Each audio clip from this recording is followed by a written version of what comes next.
Welcome to No Shade, No Tea, Just Vulnerability. I'm Glow, And I'm Ebony Quartz. and we are about to get into the truth. No filter. Let's get into it. What is the hardest realization you learned about yourself in motherhood? That I'm not as put together as I thought I was. That was very, yeah, not perfect, I guess. Sometimes you walk through life just being an individual, and you get caught up in whatever you choose to do. But when you decide to have a child, all that stuff you have to shift and make a change, and it really showed me that like I was on a path of going nowhere. So like they like really saved my life. Yeah. Yeah, girl. It was because I was outside, okay? Set you down. Oh, yes. Thank you. Thank you to my children. What is one passion you've been afraid to follow, and what would it take for it to begin? Dang. It's a vulnerable question. I guess a podcast. For years, everyone has been telling me I need to do one, and I feel like this is kind of like my here's a podcast. I can just do this, but it can be something bigger, and I think I choose to keep it small because I don't know how far it will go, and I don't want to waste my time if it doesn't go far as I will like it to. I think I have to rewire my why. Like just like with poetry, I don't do it for validation and likes. I do it as an act of obedience to get words out to help other people, and I need to apply the same thing for a podcast. An actual I keep see this is my issue. I don't be calling this a podcast.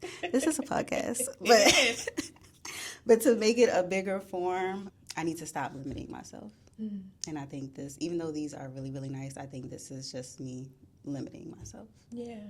Yeah. You beat me to it because I had a follow-up, but you already answered it. For real. Yeah. I was going to ask you, like, why, because you were saying how if it doesn't reach where you would want it to. And so I was going to ask you why you felt like it had to reach a certain place versus just whoever it happens to touch. I don't know. Yeah. Because that's how my brain is for poetry. So maybe because when I watch podcasts, I see the range it impacts for other people, and I have this thing like a podcast is supposed to do that, but no, it just needs to touch one person. Yeah. Because I've seen the other ones and they've been good. I'm just saying, just saying. What did you need as a child that you did not receive? Okay. I'm going to give you something that I don't give. I'm going to give you some real stuff. Protection.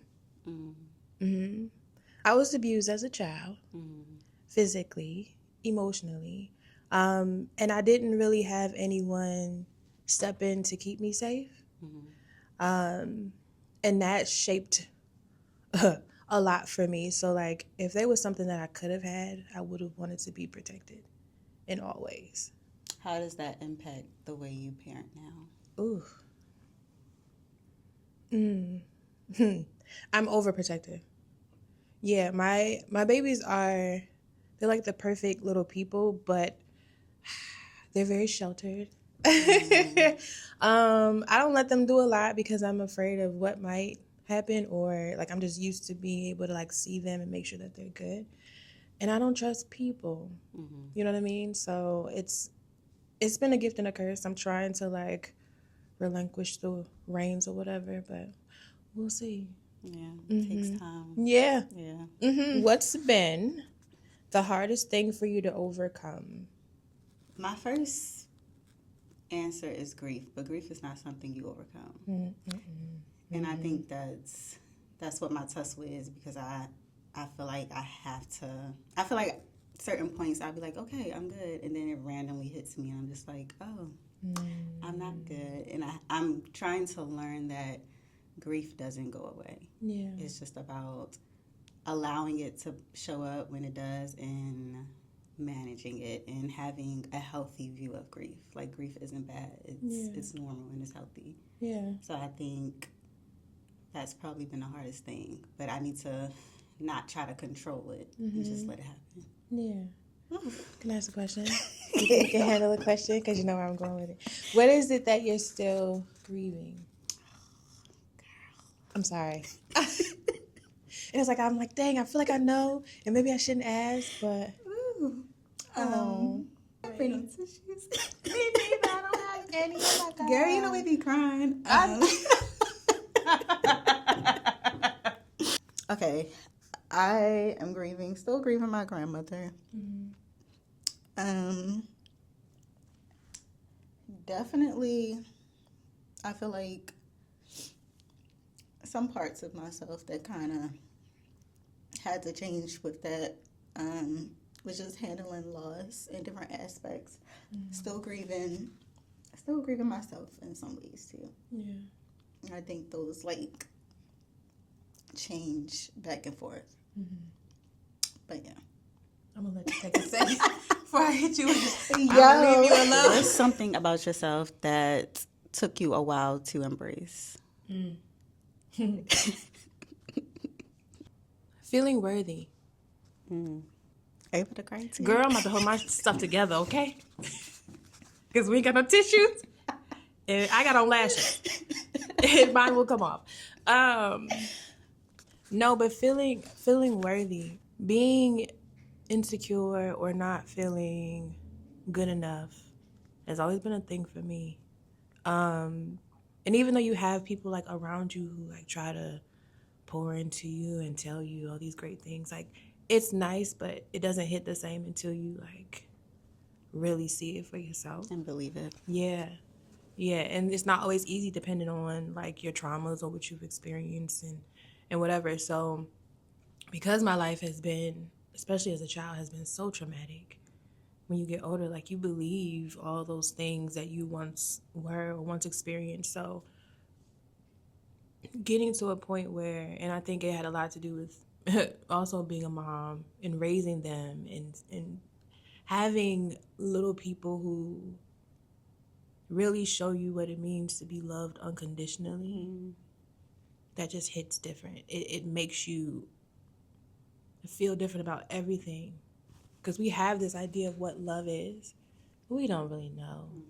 Like it really takes someone to love selflessly for you to like really get it. Yeah.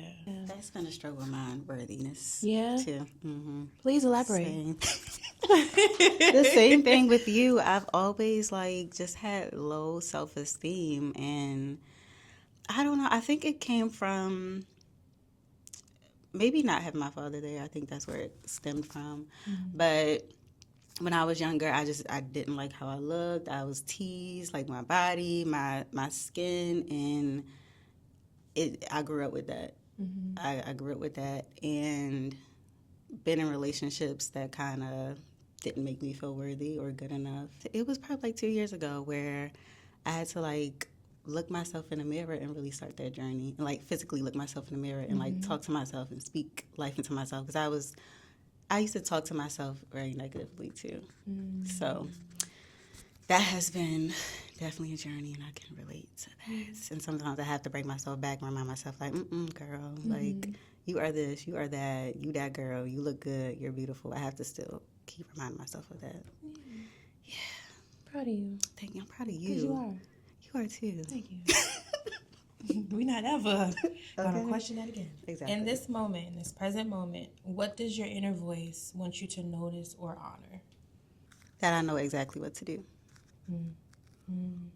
I think I've been sitting with trying to get clarity from God about something. And my mother said an interesting quote last night. She said she got it from somebody that said they didn't realize they was making clarity an idol. And I was like, and that comes from like not trusting yourself and not trusting God. And I'm just like, oh, maybe that's kind of what I'm doing. But, you know, like, God be speaking, and I just be like, well, maybe let me just wait a little longer. Maybe, like, God, can you do this? Can you, you already know what to do. And that was the first thing that just popped up in my head. So I know what to do. That's right. You better learn how to trust yourself, girl. You can't trust nobody else. Gotta trust yourself. You have to. What has your friendships with women taught you?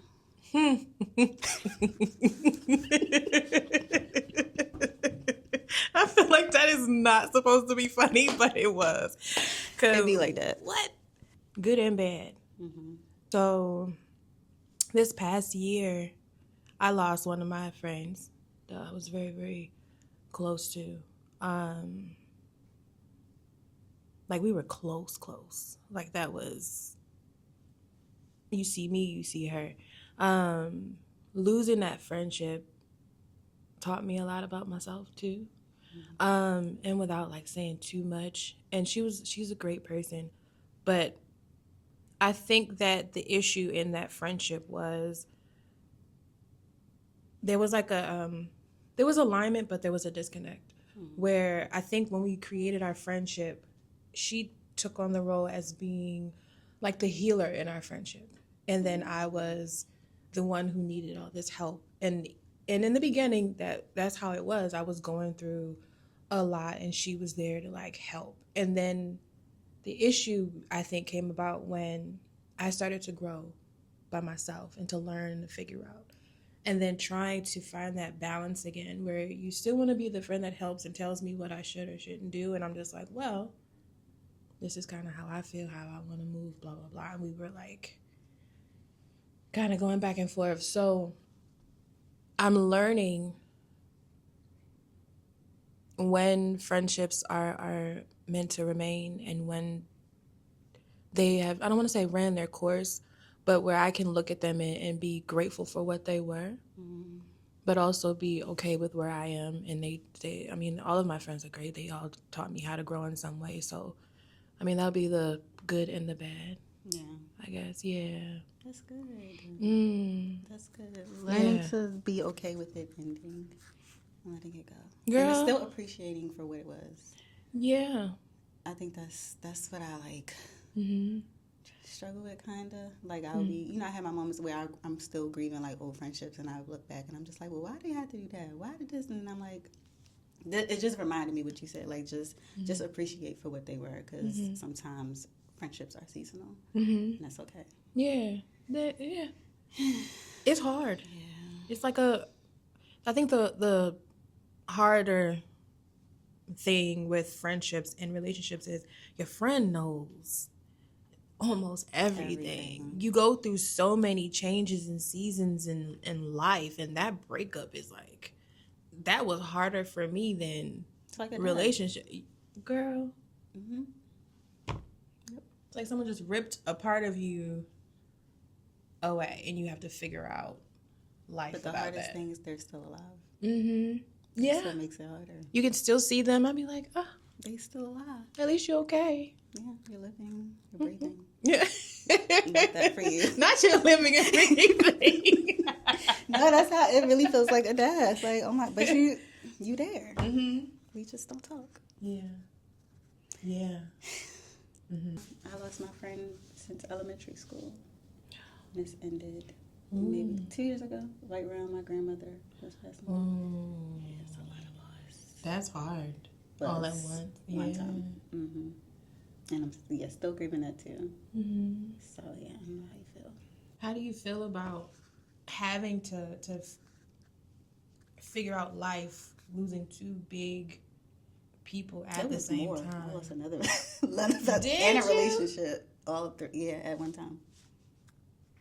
Yep, romantic relationship, a best friend since elementary school, a best friend for like 7 years, all at one time.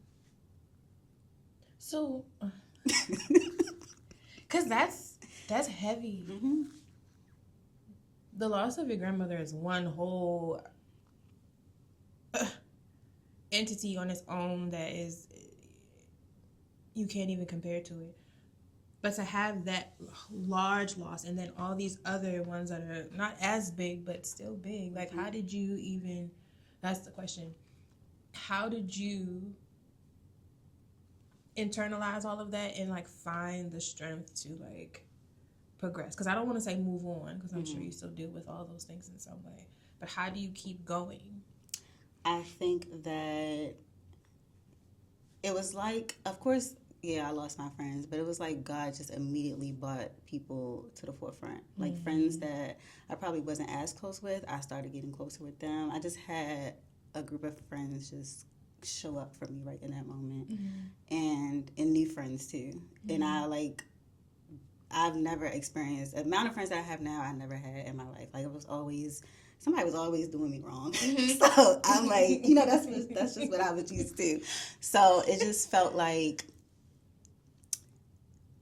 I didn't lack, and I don't know. It helps tremendously, and just the people showing up for me, it helps. I think that's what it was, and it was like, this is how friends show up for you. This is how friends support you and love you. I learned love in that season by my friends showing up for me. So That's what's up. It made it easier. Yeah, I'm glad you had that, because everybody doesn't. In this current season, what is one thing that you need to work on? I'm gonna be honest. This is so bad. I feel like I'm in therapy for real. I'm going to be very honest. I'm going to give you two things. One, being in love with the idea of love. Girl, because baby girl. Disney been running my life. Fairy tale. It's been fairy tale world around here. Learning to not fall in love with the idea of love. And being okay with being honest. Ooh, that's mine. Because it's easy to lie, girl. Yeah. It is so easy not to speak your truth. It's so easy to silence yourself. And I'm trying to work on just being honest, regardless of how it makes people feel. I'm a people pleaser. Why do you think that's so hard to do? Because I'm struggling with the same thing, like right now. Do you define yourself as a people pleaser in some way? I used to be. I don't say I am now, but I feel like me not struggling to be honest with people is kind of like people pleasing. But I think I'm just I think because I've been hurt so much, like people I genuinely care about, I do not want to hurt them. I think that plays a big part of it, and vocalizing my feelings and like emotions and stuff has not been something I could do freely in my life in childhood. So I feel like that kind of plays a part now. It's like, it's hard for me to do. Yeah. Even though it's honest, it's just hard for me to express my feelings sometimes. So the crazy part about that is, because I do the same thing, and I'm not going to say you're the same level of a people pleaser. Even when it comes to being a child and not feeling safe enough to speak your truth, and so you are quiet or you don't say how you really feel, because you want to honor whoever else. It's a form of people pleasing. Yeah. So like, I think when we say it, it's like, oh yeah, I'm saying yes to everything you say, and it's like, no, even the quiet ways, it's something that you grow into, and it's instilled in you, and it's hard to remove. How to get away from that, I'm still trying to figure it out. Yeah.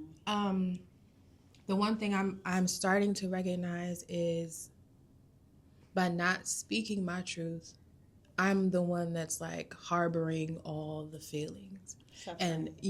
And everyone else is just, one, they don't even know how I really feel, and they think everything is good, and then that is a problem. And like I said, you're the one carrying around the weight. So speaking to you and myself, I mean, the best thing to do is find a place where you just really love. It sounds so cliche to say, but where you really love yourself, and you really feel like you deserve to honor yourself first, and then recognize that, like, whatever your truth is, if that person is supposed to be, or those people are supposed to be in your life, they'll be okay with however you feel. If they don't, and that's really who you are, and that's a part of a part of yourself, then that means that they're not supposed to be there. We'd be afraid to lie with people for real. No, seriously. For real. No, I'm because I needed. This is exactly what I needed to hear. Love you first, girl. Yeah, and honor yourself and your feelings, and breathe. Yeah. Wow. Mentally, emotionally, spiritually, you gotta be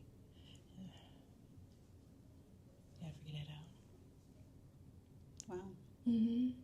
It's Thank okay. you. We both. Because I be, just so you don't feel so bad, let me just. Tiptoeing, watering it down, Mhm. staying quiet. And then I'd be unhappy on the background because it's like, if you only knew how I really felt about all of this and just be mad on the inside, I don't want to live like that. Life is too short. I don't know what's going to happen to me tomorrow. I think we forget that. Yeah. Mm-hmm. We're like, yeah, a year from now, I'm going to be, 5 years from now, I'm going to be, tomorrow might not even exist. And you spending your hours unhappy. Making other people happy. Clocked my tea. Ah, you know what's coming. Well, on that note. That was so good. That was a perfect alignment, okay?